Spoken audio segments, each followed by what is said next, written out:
Let's create a simple script to start you off with your scripting experience. And we're going to create a script to enter find mode. So we'll go back to our contacts.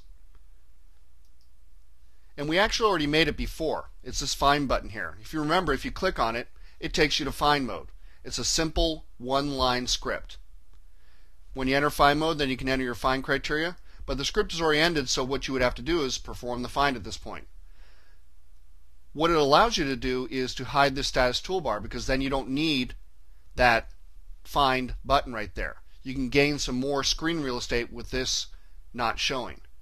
Now, obviously it doesn't handle everything, because when we go into find mode, we still have to go up here to perform the find or cancel it. We'd have to add those in, but that'll come later. So let's go into layout mode. And if you want to go ahead and edit this button, what you have to do is click on it and go to Format, Button Setup. Or you can double click on it. Either one's going to get you back into the definition of this. If you want to create a new button, it's this tool right here. You click on it and you draw a rectangle and it draws a button for you, and you can name it and assign a step to it. But you can make anything a button. I can make this graphic a button. I just go to Format, Button Setup. And right now it says do nothing, but I could change it to something if I wanted to. Or I could change this text block. Or I could go ahead and do a field, or just about anything. Anything can be a button. The typical easy way to do a button, though, is just draw one, and that's the way we're doing it. So we're going to double click on this and take a look at this dialog and remind ourselves what we did. There's a lot of steps here. You can see all these ones down here, and you keep going down. There's tons of them. Don't get discouraged. You don't have to know all these. We'll cover that in a few minutes. You can see all these script steps, tons of them. What we've assigned on this one is enter find mode. And most script steps have options over here. So these options are specific for enter find mode. And you can say remember find requests.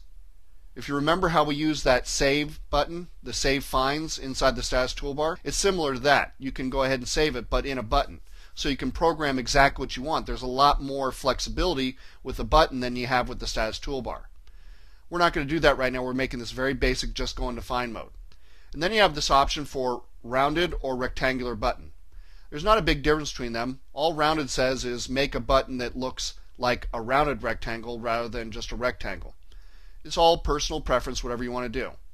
And then you have change to hand cursor over button. If you're familiar with the web, which I'm sure you are, when your mouse goes over a link that will take you somewhere else, it will go ahead and turn into a hand. And that's exactly the same idea here. It just tells users where the buttons are more easily. Now, I would recommend never unchecking this. I can't think of any scenario where you'd want to uncheck it. And now right below here, you have indicate web compatibility. This allows you to determine which steps work on instant web publishing and which ones don't. So if you plan on getting to web published databases, you'll need to know this is here. When you check it, you'll see that some of the steps become grayed out or dimmed. Enter preview mode is dimmed because, why? Well, you can't go into preview mode in a web browser.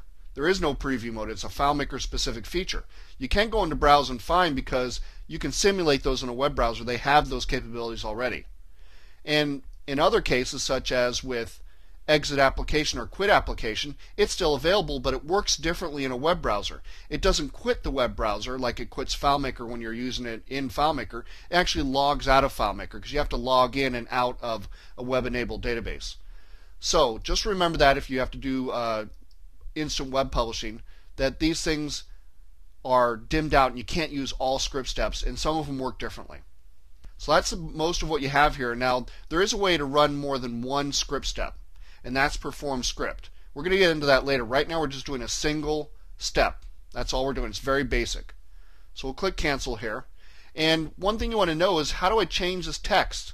Because when you draw a button, if we draw a new button here and say let's go ahead and have it do this step, which you don't know anything about, it allows you to type in what that button does, right?